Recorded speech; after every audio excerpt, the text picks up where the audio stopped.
Sir నమస్కారం sir. నమస్తే. Sir Vallabhaneni Vamsi అజ్ఞాతంలోకి వెళ్ళిపోయాడు, లేదా కనిపించడం లేదు, పరారీలో ఉన్నాడు, దేశం విడిచి పారిపోయారని చెప్పేసి ఇటువంటి వార్తలు ఆయన ఇప్పుడు ప్రచారంలో ఉన్నాయి సార్. ఆయన మీద ఒక కేసు కూడా రెడీగా ఉంది. పోలీసులు కూడా ఆయన వెతికే పనిలో పడ్డారు అని చెప్పేసి వార్తలైతే వస్తున్నాయి సార్. నిజంగా ఆయన పారిపోయారా? ఇప్పుడు ఆయన మీద నమోదైన కేసు ఏంటి? మరి దాని గురించి ఏం చెప్తారు సార్ మీరు? అంటే వల్లభనేని వంశీ గన్నవరం టీడీపీ ఆఫీస్ మీద దాడి చేశాడు. ఆయన దాడి చేయలేదు, దాడి జరిగింది. ఓకే. దాడి జరిగిన మాట వాస్తవం. ఆ వీడియోలు, ఆ కటింగ్స్ అందరూ చూశారు. అదే సందర్భంగా తెలుగుదేశం నాయకులను అరెస్ట్ చేశారు, పట్టాభిని అరెస్ట్ చేశారు. కొట్టారు నన్ను అని కూడా ఆయన బయటకు వచ్చి చెప్పుకున్నాడు.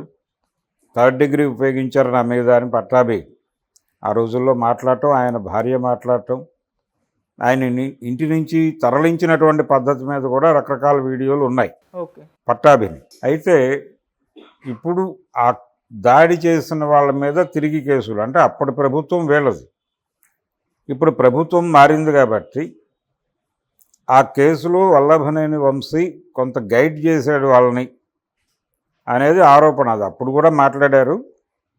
అదే ఆరోపణల ప్రాతిపదికగా ఇప్పుడు వచ్చినటువంటి కొత్త డిఎస్పి ఇలాంటి నిర్ణయం తీసుకుని ఈయన అరెస్ట్ చేస్తాడు. ఆల్రెడీ ఆయన తిరుగుతున్నాడు, ఈయన పరారీలో ఉన్నాడు, ఎక్కడున్నాడో తెలియదు. ఆయన దేశం దాటి వెళ్ళిపోయాడా, లేకపోతే దేశీయంగానే ఉన్నాడా, దేశంలో ఇంకెక్కడైనా ఉన్నాడా, లేకపోతే గన్నవరం పక్కన ఉన్నటువంటి విజయవాడలో ఉన్నాడా అనేది చర్చ.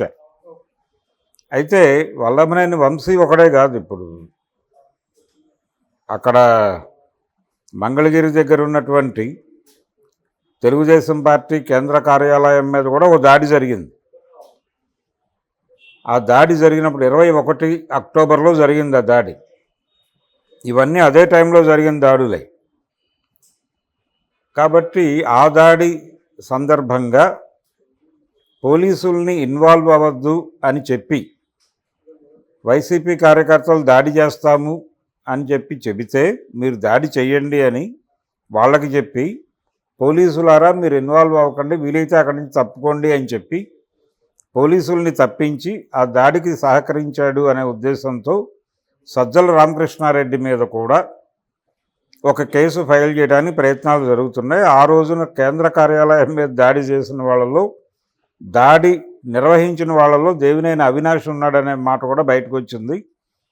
ఈ అకౌంట్లో దేవినేని అవినాష్ ఆల్రెడీ ముందస్తు బెయిల్ కోసం వేసుకున్నాడు. ఇప్పుడు అదే బాటలో సజ్జల రామకృష్ణారెడ్డి గారు కూడా పెడుతున్నాడు. ఈ ముందస్తులు యాక్సెప్ట్ కాకపోతే, ఇప్పుడు ముందస్తు మీద చంద్రబాబు గారి ముందస్తు మీద రకరకాలుగా జోకులు వేసాడు సజ్జల రామకృష్ణారెడ్డి. వీళ్ళిద్దరే కాదు, ఆర్కే ఇది కూడా ఉంది, ప్రమేయం ఉంది ఆ రోజున దాడిలో అని చెప్తున్నారు. ఎవరు? మంగళగిరి మాజీ ఎమ్మెల్యే రామకృష్ణారెడ్డి, వారి పాత్ర కూడా ఉంది అని మాట్లాడుతున్నారు. ఇప్పుడు వీళ్ళందరి మీద కలిపి కేసు పెట్టి వీళ్ళందరినీ లోపల వేయాలనేది ఒక ప్రోగ్రాం నడుస్తోంది.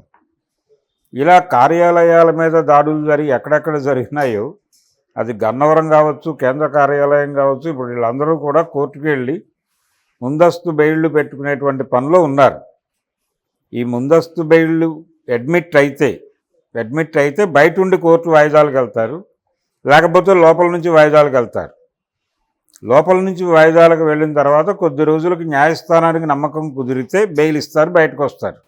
ఇది కార్యక్రమం. 52 రోజులు బెయిల్ లేకుండా లోపల కూర్చున్న చరిత్ర ఉంది కదా చంద్రబాబు నాయుడుకి. అంతకంటే ఎక్కువ రోజులు, సంవత్సరం దాటి జైల్లో ఉన్నాడు కదా ఆయన, 16 నెలల పైన జగన్మోహన్ రెడ్డి.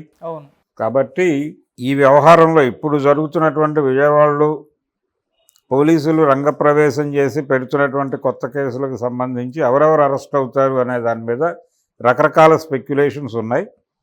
సజ్జల అరెస్ట్ అయ్యే ఛాన్స్ ఉంది. అంటే ఆయనకి బెయిల్ గ్రాంట్ కాకపోతే ఇమ్మీడియట్గా ఆయన లోపలేస్తారు, ఎందుకంటే ఆయనే కెలుక్కున్నాడు ఇప్పుడు అని చెప్తున్నారు.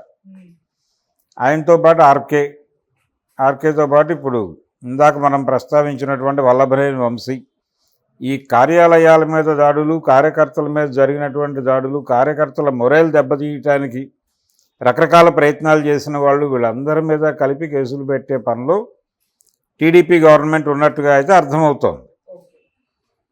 ఈ ప్రోగ్రాంలో భాగంగానే ఈ కేసుల్లో వీళ్ళందరినీ అరెస్ట్ చేస్తారా, లేకపోతే కోర్టు వీళ్ళు ఆల్రెడీ పెట్టినటువంటి ఈ ముందస్తు బెయిల్ పిటిషన్ల మీద పాజిటివ్ డెసిషన్ తీసుకుంటే వీళ్ళకి ఇచ్చిన ఇబ్బంది ఏం లేదు. అక్కడ జామీన్ పూచీదారుల్ని ప్రవేశపెట్టి వెళ్ళిపోతారు అంతే బెయిల్ మీద. అందుకని ఇది చిన్న విషయం, చితక విషయం కాదు. వల్లభనేని వంశీ వరకే పరిమితమైన గొడవ కాదు ఇది. వైఎస్ఆర్ పార్టీతో లింక్ అయి ఉన్నటువంటి గొడవ కాబట్టి దీన్ని ఆ బ్రాడర్ వ్యూలోనే చూడాలి. ఇది ప్రతీకార దాడుల పరంపరలో భాగంగా గత ప్రభుత్వంని నడిపించినటువంటి నాయకులు ఏ నిర్ణయాలు తీసుకుంటారనేది అయితే చూడాలి.